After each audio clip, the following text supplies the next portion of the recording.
Jangan lupa subscribe YouTube channel Metro TV News dan jangan lupa nyalakan notifikasinya. Usaha mikro, kecil, dan menengah atau UMKM menjadi sangat penting jika dihadapkan dengan perekonomian Indonesia. Terlebih lagi, UMKM nampaknya mampu menjadi senjata yang ampuh untuk mengantisipasi ancaman resesi yang telah menghantui dunia. Dan untuk membahas lebih lanjut, kita sudah terhubung dengan pengamat ekonomi Afiliani. Selamat pagi, Ibu Afiliani. Ya, Bu Afiliani, sebenarnya seberapa penting UMKM terutama bagi perekonomian Indonesia dan jadi senjata ampuh untuk mencegah atau untuk menghadapi ancaman resesi? Pastinya adalah sangat penting ya. Satu, peranannya selama ini itu sudah hampir 62% dari total GDP Indonesia itu didominasi oleh UMKM. Yang kedua, angkatan kerja dari UMKM itu adalah 97% dari total angkatan kerja. Nah, itu menunjukkan bahwa perekonomian Indonesia cukup didominasi oleh UMKM. Sehingga dalam kondisi resesi atau dalam kondisi krisis, mereka lah yang sebenarnya paling berperanan besar karena mereka tidak punya banyak utang ya. Kemudian mereka itu bisa lebih fleksibel ketika kondisi tertentu dia tidak usaha, besoknya bisa usaha lagi gitu ya. Namun memang persoalan mereka itu bukan di UKM-nya. Persoalan mereka adalah bagaimana membangun demand domestik atau permintaan di dalam negeri.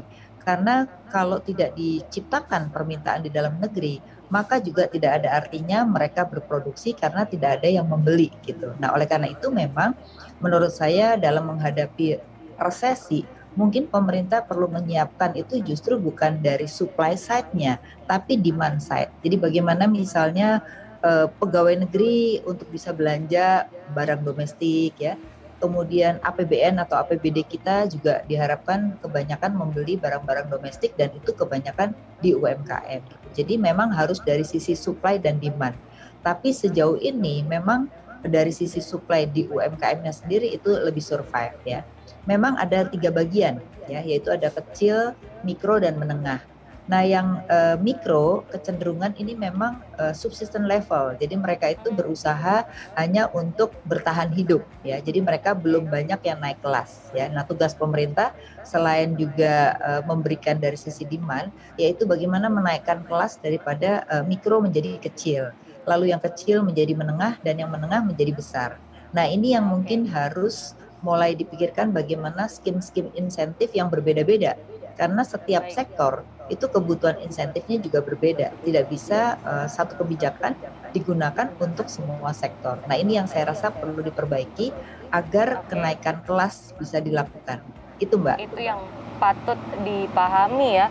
Kalau begitu bagaimana mungkin Bu Afiliani caranya kalau menurut Ibu yang tepat agar bisa pemerintah melihat hal itu? Karena sebenarnya kita sudah tahu ya bahwa UMKM itu penting. Bahkan tadi Menparekraf mengatakan itu adalah penopang begitu, salah satu penopang negara. Tapi apa yang kita bisa lakukan untuk memaksimalkannya dari sisi pemerintah maupun masyarakat? Oke, dari sisi pemerintah sebenarnya kita bisa bagi-bagi ya. Yang paling banyak menyerap tenaga kerja itu adalah industri kreatif, khususnya adalah pariwisata.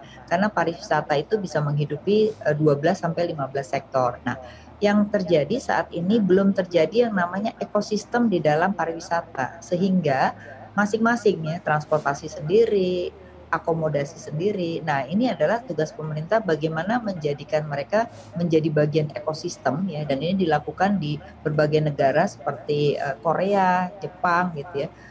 Sehingga membuat pariwisata itu menjadi unggulan. Karena di Indonesia itu banyak sekali tempat pariwisatanya bagus, tapi karena ekosistemnya nggak jalan, menjadi kendala kita mendatangkan wisatawan asing ya. Itu salah satu contohnya. Nah, yang kedua, memang pemerintah sudah ada yang namanya kredit KUR ya, kredit usaha rakyat. Bunganya juga disubsidi. Cuman ya itu tidak hanya cukup memberikan subsidi bunga, tapi bagaimana membangun ekosistem dari sisi supply side ya, dan mempromosikan demand-nya untuk datang baik itu wisata domestik maupun wisata asing. Itu kalau pariwisata ya. Nah, yang kedua yang juga sektor UKM-nya itu besar adalah sektor pertanian sebenarnya. Nah, di pertanian ini problemnya adalah skalanya tuh terlalu kecil. Jadi mereka itu tidak bisa besar, bahkan harganya jadi mahal, nggak kompetitif, karena mereka tidak membentuk economic of scale. Nah, tugas pemerintah adalah bagaimana membuat supply chain ya antara perusahaan menengah besar dengan UKM atau menengah kecil ya, sehingga mereka menjadi satu supply chain yang menyebabkan mereka bisa punya daya saing. Nah, jadi sebenarnya banyak model yang bisa dikembangkan. Jadi jangan hanya satu model, tapi beberapa model sesuai dengan subsektornya. Nah, ini salah satu cara untuk menaikkan skala. Nah, dari sisi masyarakat gimana? Dari sisi masyarakat ya, tentunya sebagai kita orang Indonesia, cintailah produksi dalam negeri. Karena sekarang produksi kita di dalam negeri itu sudah luar biasa. Kayak tadi misalnya, bagaimana lukisan itu dihargai sekali kalau di luar negeri, handmade ya, itu sangat dihargai. Nah, bagaimana kita juga menghargai sebagai konsumen terhadap produksi dalam negeri ya. Nah, yang ketiga bagi UKM-nya sendiri. Nah, UKM sendiri juga menurut saya harus mau membuka diri. Kadang-kadang mereka suka tidak mau membuka diri sehingga mereka tidak akan pernah besar gitu.